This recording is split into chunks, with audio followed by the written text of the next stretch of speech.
Avui s'ha perdut una oportunitat per donar explicacions públiques sobre el cas dels càrrecs polítics i públics del nostre Ajuntament i en concret del Partit Socialista que estan citats a declarar el proper 22 de juny per suposats tractes de favor amb el Banc Sabadell en tot el cas de la problemàtica del Peri Santa Coloma Vella 2. Des de la CUP Gent de Gramenet creiem que avui, amb la passa que ha donat Ciutadans fent marxa enrere en la petició del ple extraordinari, s'atenta contra els drets de participació política de tot veí i veïna de la ciutat, s'atenta contra els drets democràtics de totes les forces polítiques i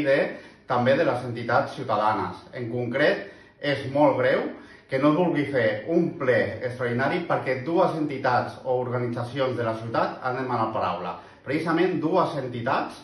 que portem anys i anys denunciant el peri i les situacions de desastre urbanístic que s'estan donant a la nostra ciutat. En concret, Ciutadans fa marxa enrere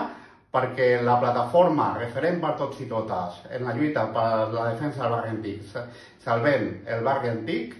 ha demanat paraula i també perquè la CUP Gent de Gramenet ho hem fet. Des d'aquí, tot el nostre recolzament a la lluita de la plataforma de Salvem el barri antic i de reclamar una vegada més que no es perdi més oportunitats, que es donin explicacions públiques sobre les acusacions i les citacions que hi ha als jutjats pel Peri i que sobretot també hi hagi responsabilitats polítiques sobre aquest cas i desastre urbanístic.